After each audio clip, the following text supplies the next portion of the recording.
And I'm so excited today because we're going to learn from a monster entrepreneur. I'm here with Nathan Hirsch, who's a lifelong entrepreneur who focuses on his words, the unsexy or boring parts of entrepreneurship, things like bookkeeping and hiring.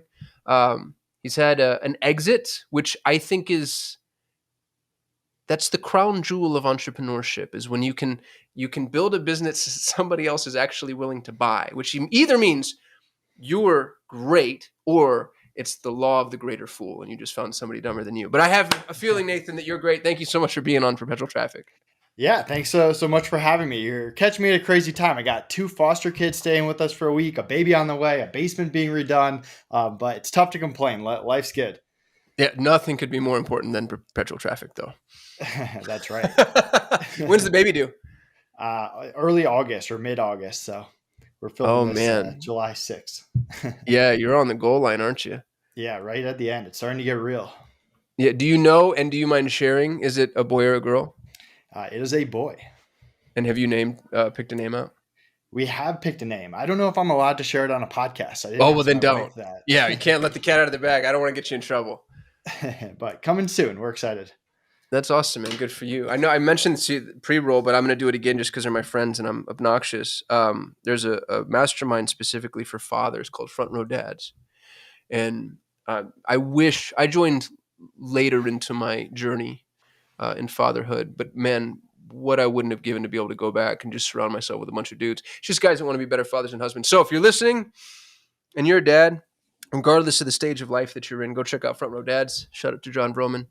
That's not what we're talking about today, though. Today, Nathan's going to talk to us about his unique hiring process, the organic marketing blueprint that scaled his business from 5K to 12 million.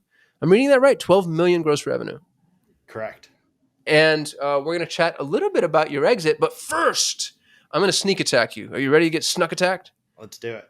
All right. So every guest that we invite on, before we dive deep into the nitty gritty, we ask for a nugget. And the nugget can be something ultra basic and simple in your mind, but something that might not necessarily have occurred to our listeners. So if you have just that tip, trick, hack, best practice, that quick hitter that's going to take people and make them more efficient, better, faster marketers or business owners, what would it be? So I'm a big fan of minimum viable product. And I feel like I've talked to so many entrepreneurs over the years that once they get $500,000, then they'll start building, then they'll start selling. And my partner, Connor, and I, we're kind of the opposite. When we started drop shipping on Amazon, we tried it out with 20 orders. And if the people complained or left us a bad review, we would have just refunded them and moved on to something else. Same thing with Free Up. We offered some free hours of a VA, got feedback, made sure they liked it before we doubled down and built software. With Outsource School, launched a course. If they hated it, we would have just refunded them. With Ecom Balance, we got initial clients and gave them free bookkeeping and saw, hey, is there a market? Are these people going to actually stick around before we double down and build out this whole business? And there's been ideas that haven't worked throughout the years too, but we kind of get in and get out quickly. So for us, we're just big fans of putting a little money into something, seeing if there's actually a market, getting feedback from those initial customers before actually going all in and hiring people and putting money in or whatever we're trying to do to build the business. Dude, that's not just a nugget. It's a master class of thought that needs to be integrated in every CMO, director of marketing, CEO, business owner, entrepreneur. Because the class that people are put through, the business school class, right, is, you plan everything out, you build this major infrastructure in your mind, you architect it, you have your business plan, and then you go and you execute. And the problem is you build a 30-story building and then find out that the first floor's ceilings are 10 inches too low. And now I got to knock the whole damn thing down so I can raise the first floor. Like, just get messy, ready, fire, aim, build as you go. I love that nugget. That's awesome, man. And I counted 4 successful startups. Did I get that right?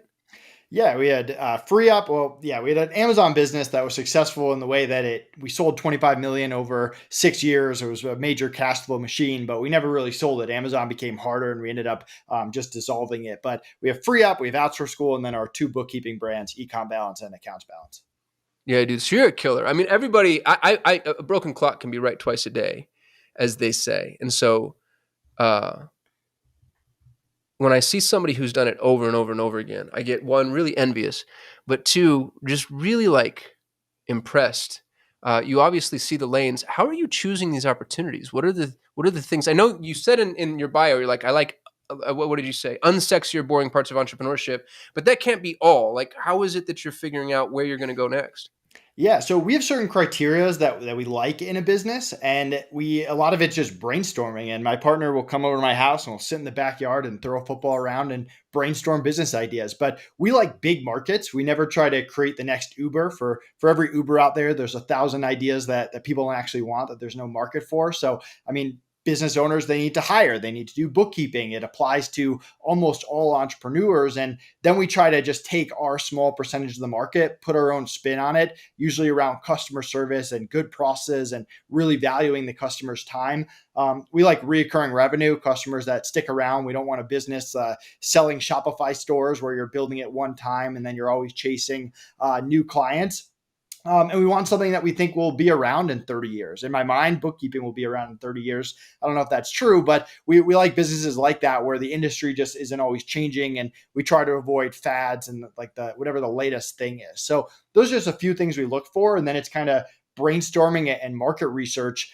We like to talk to ideal customers. Like when we launched Ecom Balance, which is our monthly bookkeeping service for e-commerce sellers, we interviewed 100 e-commerce sellers and we said, hey, can you name us 5 competitors? What do you like about your past bookkeepers? What do you not like? What softwares are you using? Stuff like that, so that we actually know what we're getting into. Because I think a lot of times you think you're your own customer when you're not. And the customers you're actually targeting are way different than you. They think different than you. They care about different things. And we want to know all of that before we actually get into it. No, so I loved everything that you just said. One thing I want to focus on specifically, because it's something I'm passionate about too, is the recurring revenue component. I have a list of non-negotiables for any entity I'm involved in, and unless we're talking major high ticket, and even then, I'm just like, because traffic is so expensive, customer acquisition is so expensive. If you're not doing something from a recurring perspective, I think you have a flawed model. And hopefully, I'm not being too aggressive with our listeners, but I would like to encourage everybody who's listening, find a way to build continuity into your business. And it doesn't mean that needs to be the core of your business. Like if you sell a house, maybe you can also get involved in home warranty, or you could start with home services, or like if you're selling the great big thing, that's okay. But then turn right back around and you're selling a SaaS product or a software application, and you'll start to see that SaaS has a 30x valuation, 30, and it's because of the recurring revenue component. Whereas things like professional services, 3, 4, 5, 6, 7, maybe. So I don't know. Writing's on the wall there.